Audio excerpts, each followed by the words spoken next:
నాకు నిజానికి చెప్పాలంటే నేను ఎమ్మెల్యేగా కూడా అసలు నేనేం అనుకోలే. నా కర్తవ్యం ఒకటే, తల్లి డొక్కా సీతమ్మ చనిపోయే పుణ్యలోకాల్లో ఉంది, కానీ ఆకలిని ఎవరన్నా తల్లి డొక్కా సీతమ్మ నాకు ఆకలేస్తుంది అన్నం పెట్టు అంటే అందరూ బయటకు వచ్చేవారు.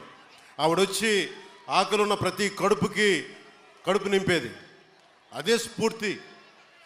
అదే స్ఫూర్తితోటి కష్టంలో ఉన్న మన సగటు మనిషికి నిలబడాలి అన్న తపన తప్ప దాంట్లో పదవులు వస్తాయా అధికారం వస్తా నేనేం ఆశించలే. కానీ ఈ రోజున ఉప ముఖ్యమంత్రి ఇక్కడ ఎమ్మెల్యేగా గెలిపించడమే కాకుండా నేను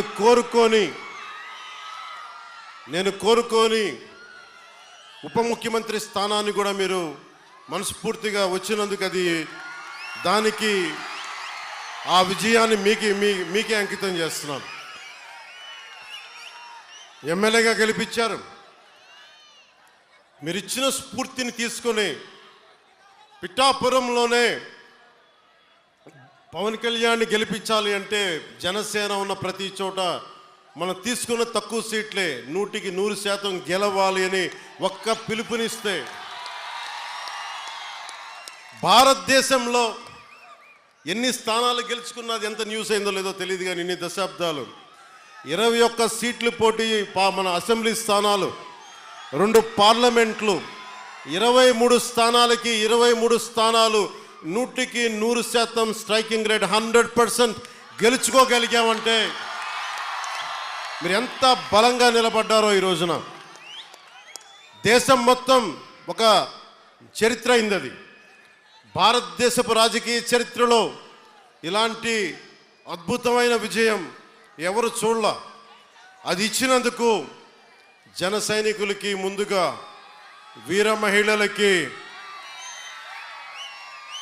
కూటమి నేతలందరికీ, కూటమి కార్యకర్తలందరికీ, అసలు జనసేన అనేది ఎందుకు మాట్లాడారంటే ముందుగా భయంతో ఉండిపోయాం.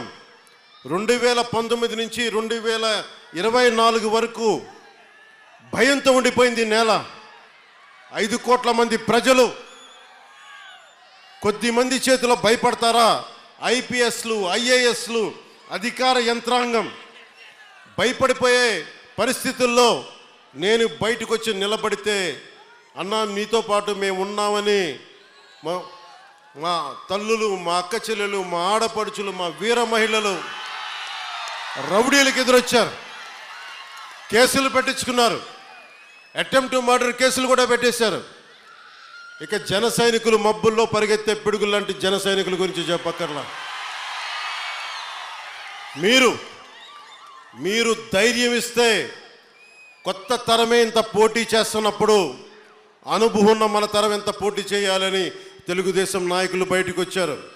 కేంద్రం మనకు అండగా ఉండి మనం ఎంత బాగా పనిచేయాలని చెప్పి భారతీయ పార్టీ జనతా నాయకులు అందరం కలిపి ఈరోజు వచ్చే 164 స్థానాల్ని బలంగా గెలుచుకొని, ఒకటే అన్నారు కదా మనల్ని, నువ్వు అసెంబ్లీలోకి ఎలా అడుగు పెడతావు, నువ్వు అసెంబ్లీ గేటును కూడా తాకలేవన్నారు. నేను ఎంత సీరియస్గా తీసుకున్నా నాకు తెలియదు, నేను విన్నా వదిలేశా. కానీ మీరు ఇచ్చిన విజయం పిఠాపురంలో మీరు చాలా సీరియస్గా తీసుకున్నారు. మా వర్మ గారు చెప్పారు, గేటు నెట్టుకొని రావడం కాదు, బద్దలు కొట్టుకొని వస్తాడు పవన్ కళ్యాణ్. మా వర్మ గారు చెప్పిన ఆ వ్యాఖ్యలే, ఆ ప్రొఫెసీయే నిజమైంది ఈరోజు. మరి నాకు ఇంత ఘన విజయం ఇచ్చిన మీకు నేను ఎంత రుణగ్రస్తుడిని. కన్నీరు తొడవలేని అధికారం ఎందుకు, నేను ఎప్పుడు చెప్తా ఉంటా. నేను మీకు కష్టమైన, క్లిష్టమైన పంచాయతీరాజ్ శాఖనే తీసుకున్నాను. చాలామంది అడిగారు హోంశాఖ తీసుకోండి, లేదంటే ఫైనాన్స్ తీసుకోండి, లేదంటే రెవెన్యూ, ఇట్లాంటివన్నీ మాట్లాడుతున్నా. నాకేమొద్దు. ఈ రోడ్డు గ్రామ స్వరాజ్యం కోసం బాపూజీ కలలు కన్నారు.